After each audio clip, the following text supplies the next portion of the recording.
Halo Sobat Step Up, selamat datang di Step Up Podcast.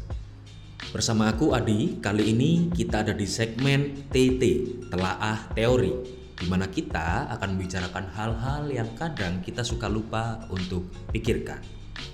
Nah, kali ini aku mau ngajak teman-teman semua untuk melihat ke negara kita, bangsa kita tercinta Indonesia.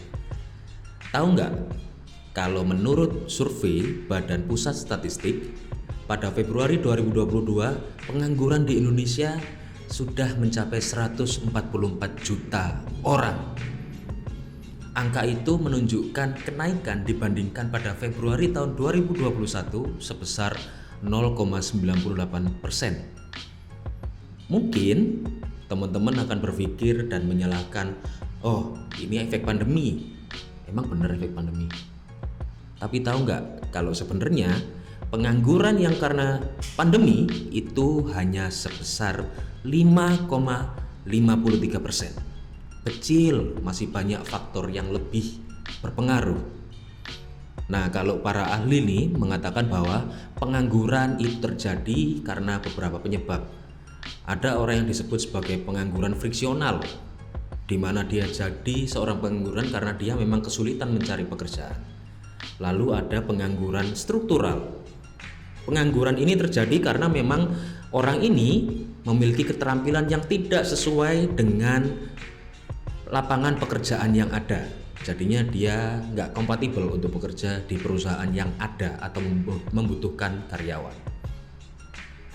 Lalu yang ketiga ada juga yang disebut dengan pengangguran siklis atau pengangguran yang sifatnya memutar.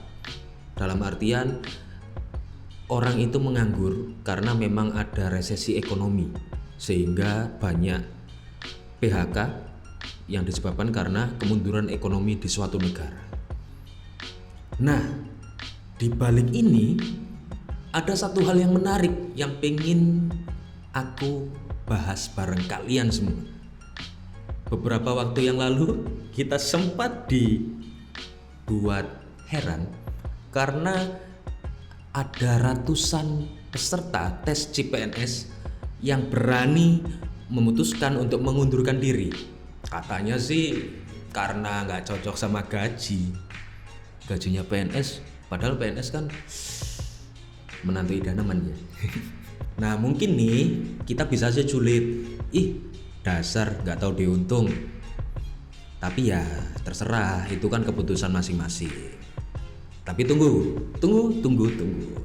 Aku pengen ngajak kalian semua untuk membahas sesuatu yang lebih seksi dari sebatas nggak cocok sama gaji.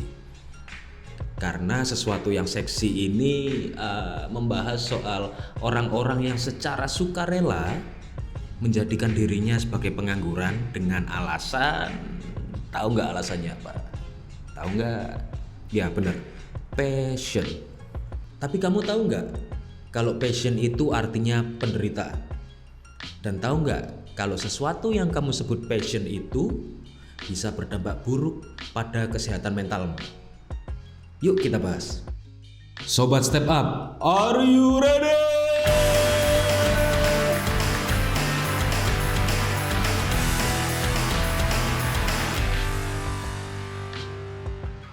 Yo, Sobat Step Up.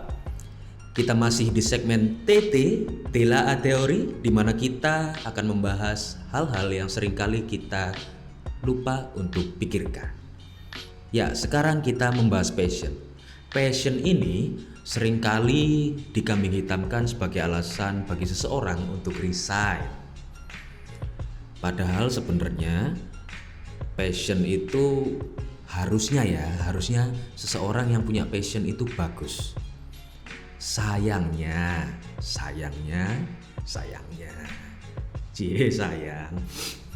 Nah, sayangnya kesalahpahaman akan passion itu justru berdampak buruk pada seseorang. Tapi kamu tahu nggak bahwa passion itu bukan sesuatu yang baru, bukan sesuatu yang baru ngetren belakangan ini aja. Bahkan para filsuf dari dulu sudah memikirkan, mendefinisikan passion itu apa. Nih, Plato contoh. Plato mengatakan bahwa Ketika seseorang punya passion, itu artinya dia sudah menjadikan dirinya sebagai budak atas sesuatu. Sesuatu itu bisa pekerjaan, bisa juga percintaan, dan lain sebagainya. Nah, sesuatu yang memperbudak seseorang itu, entah itu pekerjaan atau percintaannya, itu akhirnya akan mengontrol diri seseorang sehingga dia tidak bisa mengontrol pikirannya, perasaannya, tingkah lakunya. Selain Plato, juga ada filsuf yang bernama Descartes. Beliau mendefinisikan passion sebagai sebuah curahan emosi atau perasaan pada sesuatu yang begitu derasnya, saking cintanya pada sesuatu, dan sesuatu itu ya sama aja kayak tadi ya, bisa pekerjaan, percintaan, nggak harus seseorang. Selain mereka berdua, juga ada filsuf dari Jerman yang bernama Hegel. Beliau mendefinisikan passion sebagai dorongan untuk bisa mencapai target yang tinggi dari hal yang sedang ia kerjakan. Jadi bisa disimpulkan ya bahwa passion itu sebenarnya sifatnya netral dan itu bisa berdampak baik pada diri seseorang. Karena sebenarnya passion itu berkaitan dengan kesukarelaan seseorang dalam melakukan sesuatu dengan begitu khidmat, dengan begitu serius mengerjakannya sampai berhasil. Dan dengan passion, seseorang itu bisa berhasil di berbagai hal, bisa di percintaannya, bisa di pekerjaannya, pendidikannya, olahraga, dan lain sebagainya.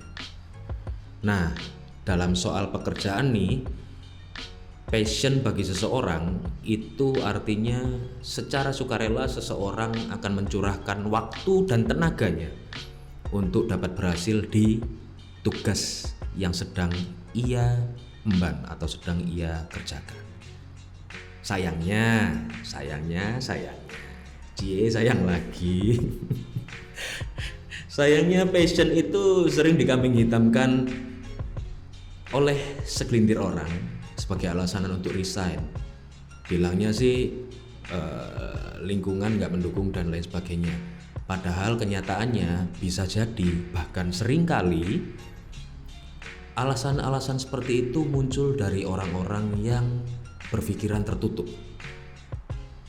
Ya memang lingkungan kerja yang nggak proper itu membuat seseorang nggak betah. Tapi ketika seseorang punya pemikiran yang tertutup, bukankah alasan resign karena passion itu sebenarnya bentuk denial atau dia ingin menghindari masalah aja? Padahal sebenarnya memang dianya aja yang nggak bisa beradaptasi dengan baik. Denial ini itu adalah dampak ketika seseorang mempunyai jenis passion yang namanya obsessive passion. Di dalam dunia penelitian, di dalam dunia ilmu pengetahuan, passion ini sudah dibagi menjadi dua model. Ini biasanya disebut the dualistic model of passion. Ada dua model. Yang pertama harmonious passion dan yang kedua yaitu obsessive passion. Kita bahas yang obsesif dulu. Kita bahas yang sering dikambing hitamkan oleh orang-orang. Kenapa sih obsessive passion ini berbahaya? Karena orang-orang dengan jenis passion yang obsesif ini akan terbiasa melekatkan dirinya pada status pekerjaannya. Dia akan melekatkan jati dirinya pada pekerjaannya. Dia akan melekatkan konsep-konsep, nilai-nilai, dan menghargai dirinya bukan karena dirinya sendiri, tapi karena pekerjaannya. Kebayangkan kalau semisal seseorang sudah melekatkan dirinya bangga karena dia seorang karyawan A, begitu pekerjaannya diambil, jati dirinya juga ikut hilang. Kalian perlu tahu, ketika seseorang jati dirinya sudah hilang, maka itu akan menempatkan seseorang pada risiko mengalami gangguan psikologis. Gangguannya ya mungkin nggak langsung gangguan ya, bisa diawali dari stres, kecemasan yang kalau nggak segera ditangani ya ujung-ujungnya jadi gangguan, bisa jadi depresi, apapun itu. Ayo, banyak ya yang ngaku-ngaku depresi. Nah, ini kalau ditanya kira-kira kenapa seseorang bisa sebegitu melekatkan dirinya, jati dirinya pada pekerjaan, ya karena passion yang salah tadi. Dia saking cintanya pada suatu pekerjaan, dia jadi bucin sama pekerjaannya, dia jadi tunduk pada pekerjaannya. Dan ketika seseorang sudah tunduk sama pekerjaan, dia tidak akan bisa untuk mengatur keterlibatannya pada suatu pekerjaan, tidak bisa mengatur keterlibatannya pada suatu pekerjaan. Dia akan mengutamakan pekerjaannya dibandingkan hal-hal yang lain yang sebenarnya juga harus dia urus.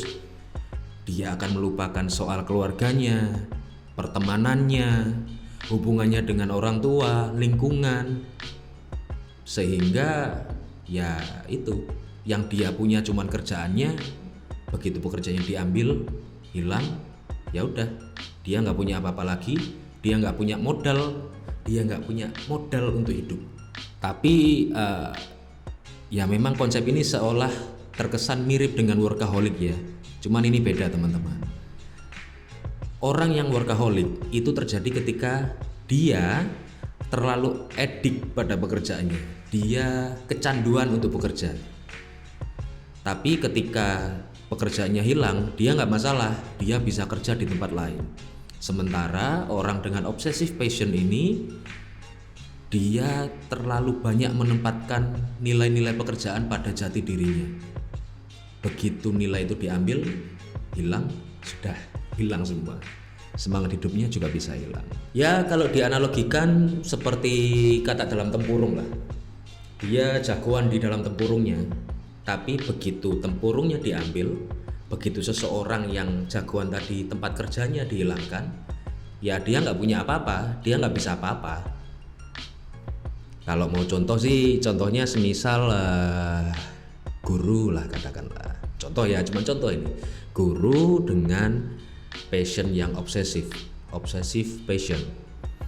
Saking cintanya sama pekerjaannya, pulang kerja dia lanjut kerja lagi. Atau saking cintanya dia lebih mentingin kegiatan sekolah daripada acara keluarganya. Dia memilih nggak ikut acara keluarga karena ada kegiatan di sekolah.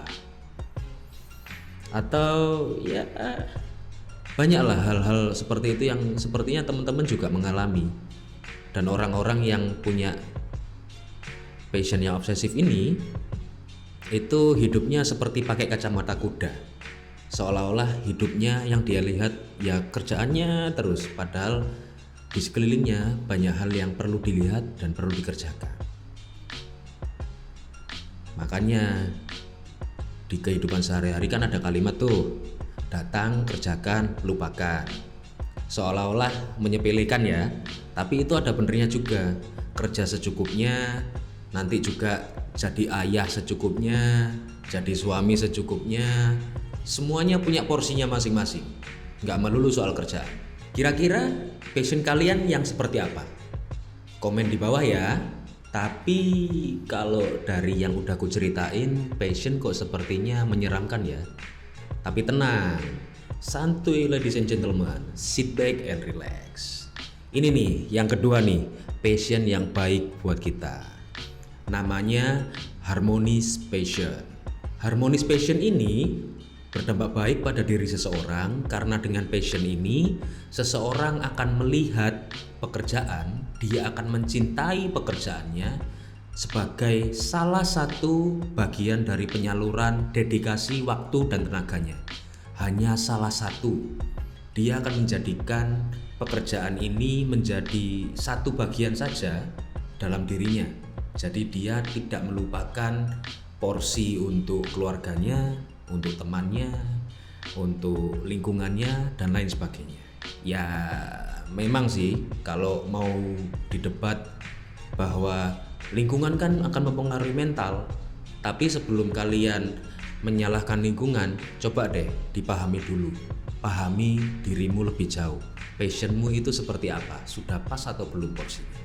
Nah, dari yang sudah kita bahas di depan tadi, bisa kita pahami ya, bahwa harmonis passion atau passion yang harmonis ini akan menguntungkan kita karena kita bisa mengontrol keterlibatan diri kita pada suatu pekerjaan. Kenapa itu bisa terjadi?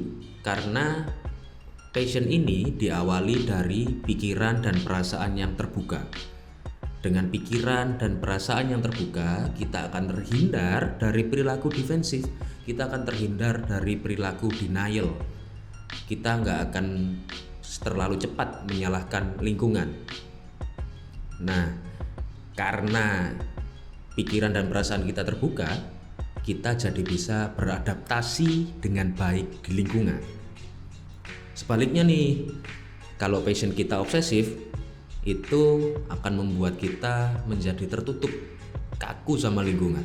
Kalau kita sudah menjadi pribadi yang tertutup dan kaku, otomatis kita juga akan sulit untuk bisa terbuka dan mendapatkan kesempatan untuk berkembang karena kita tidak bisa beradaptasi di lingkungan.